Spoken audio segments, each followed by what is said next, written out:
What if the most dangerous war in the Middle East is the one that has never been officially declared, yet has already killed hundreds, reshaped nations, and brought the world closer to catastrophe than most people realize?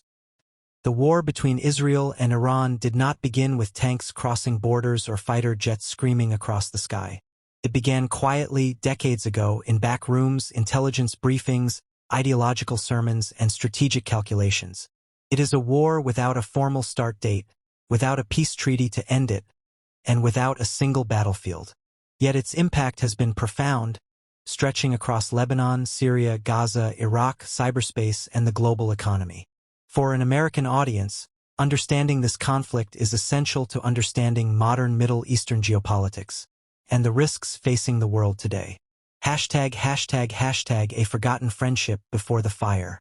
Few Americans realize that Israel and Iran were once quiet partners. In 1948, when Israel declared independence, the Middle East erupted into war. Arab states rejected Israel outright. Iran, however, was different. Under Shah Mohammad Reza Pahlavi, Iran pursued a pragmatic, pro-Western foreign policy. It did not publicly embrace Israel, but it recognized Israel de facto and engaged in discreet cooperation.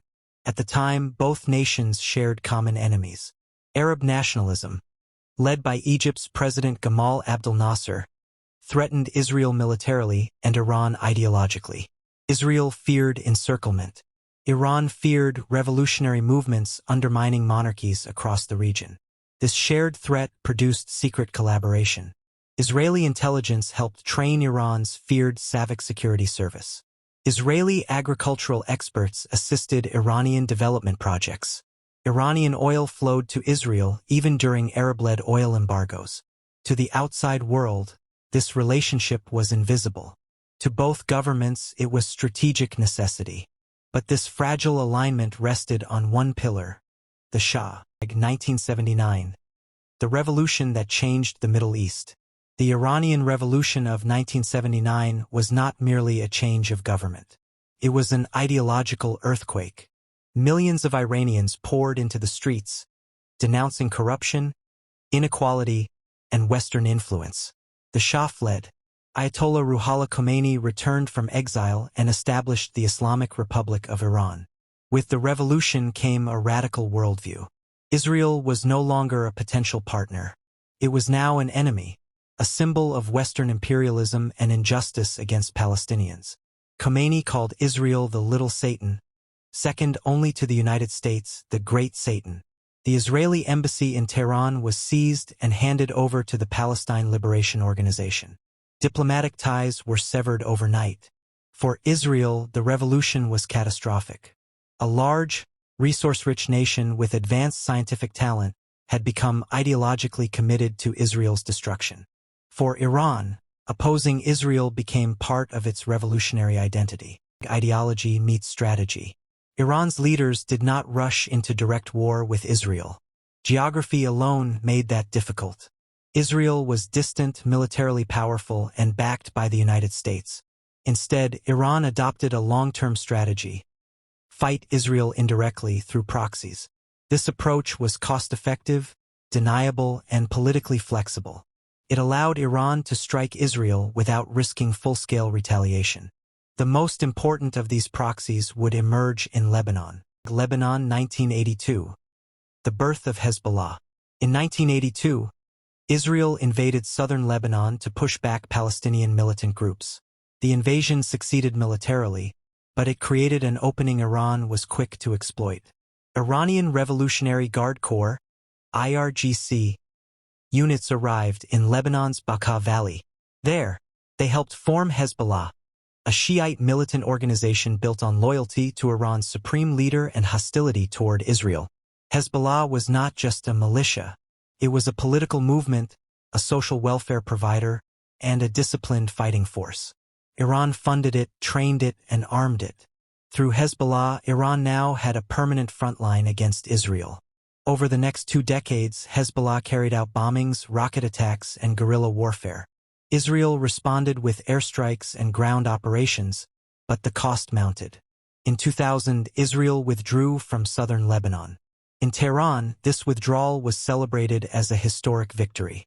It proved, in Iranian eyes, that Israel could be defeated through patience and proxy warfare. The shadow war takes shape. By the early 2000s, Israel and Iran were locked in what analysts began calling a shadow war. There were no official declarations of war, no peace negotiations. Instead, there were intelligence operations, covert strikes, assassinations, and sabotage. Israel viewed Iran's growing regional influence as an existential threat. Iran viewed Israel as a Western outpost that needed to be contained, weakened, and eventually eliminated.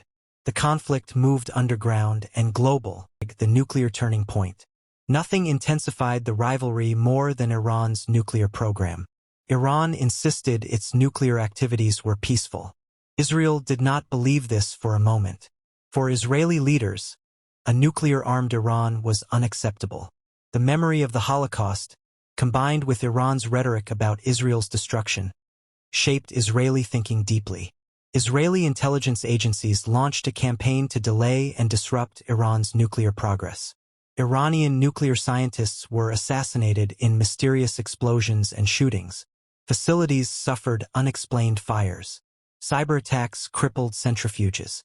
The most famous of these cyber attacks, Stuxnet, was widely attributed to Israel and the United States. It marked a new era of warfare, where code could destroy physical infrastructure. Iran denied vulnerability publicly but adjusted its defenses quietly. Syria, the battlefield expands. The Syrian civil war transformed the Israel-Iran conflict dramatically. When Syria descended into chaos after 2011, Iran intervened heavily to support President Bashar al-Assad. Iranian forces, Hezbollah fighters, and Shiite militias from Iraq and Afghanistan poured into Syria. For Iran, Syria became a strategic corridor, a land bridge connecting Tehran to Beirut. For Israel, this was a red line. Israel launched hundreds of airstrikes against Iranian targets in Syria. Weapons depots, missile convoys, command centers. Israel rarely acknowledged these strikes officially, but the message was unmistakable. Iran would not be allowed to entrench itself permanently on Israel's border. Gaza and the Southern Front. Iran's reach extended south as well. Though Hamas is Sunni and ideologically different from Shiite Iran, shared hostility toward Israel created cooperation. Iran provided funding, weapons technology, and training to Palestinian militant groups. Rocket capabilities improved. Ranges increased. Precision improved. Each conflict between Israel and Gaza carried Iran's influence in the background, sometimes subtle, sometimes explicit. Assassinations and retaliation. The shadow war grew darker. Iranian commanders were killed in Syria. Israeli-linked targets were attacked abroad. Ships were sabotaged in the Persian Gulf. Cyber attacks targeted infrastructure on both sides. Each action was calibrated carefully, strong enough to send a message, restrained enough to avoid full-scale war. This balance was fragile. Why America is always involved. For the United States, the Israel-Iran conflict is not distant. America is Israel's closest ally. Iran defines itself in opposition to American power. U.S. troops, bases, and allies across the Middle East are entangled in the same web of proxy conflicts. Every escalation carries global consequences. Oil markets react. Alliances shift. Diplomacy turns into crisis management. American presidents, regardless of party, have struggled to manage this rivalry without being pulled into war. A war without a battlefield. What makes the Israel-Iran war extraordinary is that it has never become a direct, conventional conflict. Instead, it is fought through proxies, intelligence agencies, cyber tools, and ideology. It is a war of patience and perception. Iran believes time favors it. Israel believes delay is dangerous. Both believe they are defending their survival. The uncertain future. History rarely announces its turning points. The Israel-Iran conflict continues to evolve. Quietly one day, violently the next. It is shaped by ideology, fear, strategy, and memory. It is fueled by past betrayals and future anxieties. Whether this war remains in the shadows or erupts into open conflict is one of the most consequential unanswered questions of our time. And like all great historical rivalries, it reminds us of a sobering truth. Some wars begin long before the first shot is fired, and some may never truly end. And yet, the story does not stop there. The most dangerous chapters are not behind us. They are unfolding right now. By the late 2010s, the Israel-Iran war had entered a new phase. More complex, more global, and more unpredictable than ever before. What once existed mainly in shadows was now visible to analysts, intelligence agencies, and military planners around the world. The rules of engagement were changing, and the margin for error was shrinking. The era of precision and technology. Iran learned from decades of confrontation that quantity alone was not enough. Rockets became missiles. Missiles became precision-guided weapons. Drones, cheap, flexible, and hard to intercept, emerged as a central tool of Iranian strategy. Israel watched this transformation with alarm. Hezbollah's arsenal grew from a few thousand crude rockets into an estimated force of over 100,000 projectiles, many capable of striking deep inside Israel. Iranian-backed groups in Syria and Iraq developed similar capabilities. For the first time, Israel faced the prospect of a multi-front missile war. In response, Israel invested heavily in missile defense systems such as Iron Dome, David's Sling, and Arrow. These systems became symbols of Israeli innovation, but also reminders of vulnerability. Defense, no matter how advanced, could never be perfect. Iran understood this. The assassination that shook Tehran. In January 2020, a U.S. drone strike killed General Qasem Soleimani, the architect of Iran's regional strategy and commander of the Quds Force. Though the strike was carried out by the United States, Israel was widely believed to have shared intelligence. Soleimani was not just a military leader.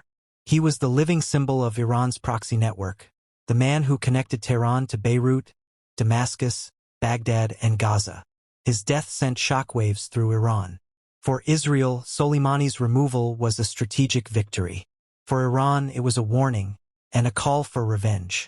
Iran retaliated carefully, launching missile strikes on U.S. bases in Iraq but avoiding American deaths. The message was clear. Iran wanted escalation control, not total war. Israel remained on high alert. Normalization and isolation. As Iran expanded its influence, Israel pursued a different strategy. Regional normalization. The Abraham Accords reshaped Middle Eastern diplomacy. Israel established formal ties with the United Arab Emirates, Bahrain, and later other Arab states. Quiet security cooperation with Saudi Arabia deepened, even without official recognition. Iran saw these agreements as a direct threat. From Tehran's perspective, Israel was no longer isolated. It was integrating into the region under American protection. The sea becomes a battlefield.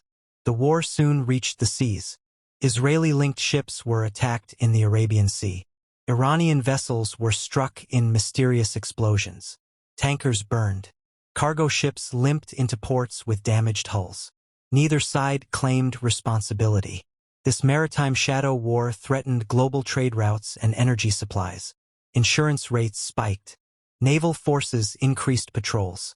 The conflict, once regional, now had global economic implications. Cyber war, the invisible front. Behind the scenes, cyber warfare intensified. Iran targeted Israeli infrastructure, attempting to disrupt water systems, transportation, and communications. Israel responded with its own cyber capabilities, penetrating Iranian networks and exposing vulnerabilities. Unlike missiles, cyber attacks had no borders. No warning sirens. No clear attribution. This new battlefield made escalation even harder to control. The psychology of deterrence. Despite constant friction, both sides avoided full-scale war. This was not accidental. Israel believed in deterrence through superiority, convincing Iran that the cost of war would be unbearable. Iran believed in deterrence through persistence, convincing Israel that conflict would be endless and exhausting. Each side studied the other carefully. Every strike, every assassination, every statement was calculated. The war became psychological as much as physical. ##### Gaza, Lebanon, and the risk of collapse. Periodic eruptions of violence in Gaza and along the Lebanese border tested these calculations. When rockets flew from Gaza, Israel suspected Iranian support. When Hezbollah threatened retaliation, Israel prepared for escalation. Each local conflict carried the risk of regional explosion. The question was never if the conflict could expand, but when and how. America's tightrope. For the United States, managing the Israel-Iran conflict became an exercise in constant crisis prevention. Washington sought to protect Israel, deter Iran, reassure Arab allies, and avoid another Middle Eastern war, all at the same time. Sanctions pressured Iran but did not collapse the regime. Diplomacy slowed Iran's nuclear program but did not erase Israeli fears. Military deterrence prevented war but could not deliver peace. Every U.S. administration inherited the same dilemma, with fewer good options than the last. #the nuclear clock ticks louder. As years passed, Iran's nuclear capabilities advanced. Breakout times shortened. Inspections became more limited. Israeli warnings grew sharper. Israel signaled repeatedly that it reserved the right to act alone if necessary. Iran warned that any attack would trigger regional retaliation. The world watched and waited. #a conflict without resolution. What makes the Israel-Iran war uniquely dangerous is not just its violence, but its lack of an ending. There is no peace process, no shared vision of coexistence, no mechanism for reconciliation. Both sides see the conflict as existential. Both believe history is on their side. #the lesson of the rivalry. For Americans looking at this conflict from afar, it offers a sobering lesson. Modern wars do not always look like wars. They unfold slowly, quietly, across borders and domains. Through proxies, technology, and ideology. The Israel-Iran war is not a single event, it is a process. And as history has shown time and again, the most dangerous conflicts are often the ones that burn longest unseen, until suddenly, they are impossible to ignore. Because some wars are not fought for territory. They are fought for survival, memory, and the future. ***.